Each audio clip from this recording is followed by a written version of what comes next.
Assalamualaikum warahmatullahi wabarakatuh.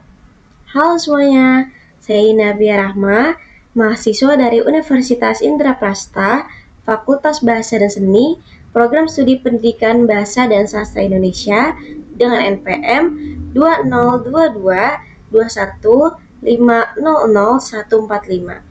Video ini dibuat untuk memenuhi nilai tugas individu pada mata kuliah Akhlak Etika Islam yang diampu oleh Bapak Isat selaku dosen pengampu mata kuliah.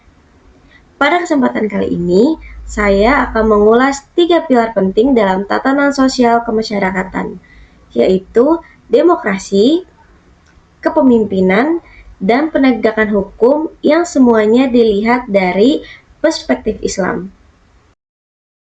Memasuki materi yang pertama, saya akan menjabarkan mengenai demokrasi.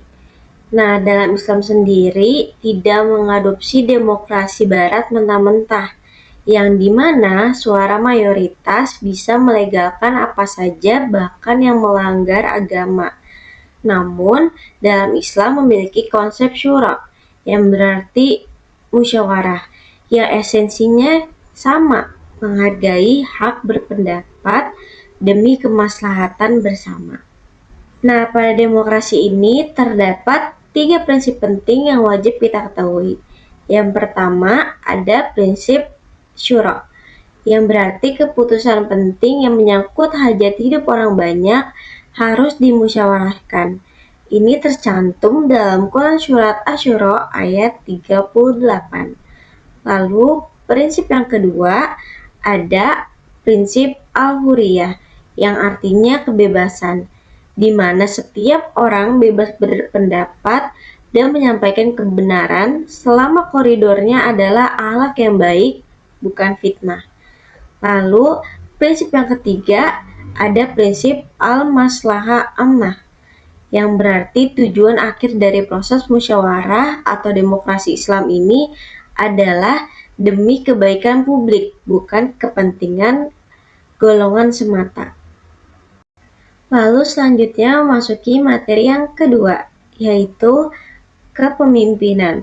Pemimpin dalam Islam bukanlah penguasa absolut, melainkan seorang pelayan umat atau yang disebut dengan Khodimul Ummah. Kepemimpinan bersifat vertikal yang artinya kepada Allah dan bersifat horizontal yang artinya kepada rakyat. Nah, dalam kepemimpinan ini terdapat sebuah prinsip, yaitu amanah dan juga tanggung jawab, yang artinya jabatan kepemimpinan ini adalah beban di dunia dan akan dipertanggungjawabkan secara berat di akhirat. Nah, ini mengingatkan hadis, dikatakan dalam sebuah hadis, setiap kalian adalah pemimpin dan akan dimintai pertanggungjawaban. Nah, dalam kepemimpinan ini kita bisa mencontoh baginda Rasulullah SAW dengan sifat wajib kepemimpinannya. Ada 4 sifat wajib kepemimpinan yang mencontohkan Rasulullah. Yang pertama ada sidik, kedua amanah, 3 tablik, 4 fatonah. Sidik artinya jujur, amanah artinya dapat dipercaya, tablik artinya transparan, fatonah artinya cerdas atau pandai. Lalu ada materi yang terakhir, yaitu materi yang ketiga, yaitu penegakan hukum. Hukum dalam Islam ditegakkan tanpa pandang bulu demi menjaga keadilan mutlak, atau disebut dengan al-adl. Sifat tebang pilih adalah awal dari kehancuran suatu bangsa. Nah, hukum berlaku sama untuk pejabat maupun rakyat jelata. Ini tercantum dalam Quran Surat An-Nisa ayat 58. Nah, dari penegakan hukum sendiri ada kisah teladan yang mengingatkan tentang Rasulullah SAW yang bersabda, "Seandainya Fatimah binti Muhammad mencuri, niscaya aku sendiri yang akan memotong tangannya." ini adalah bukti nyata, sebuah simbol tertinggi penegakan hukum yang objektif dan berakhlak dalam perspektif Islam.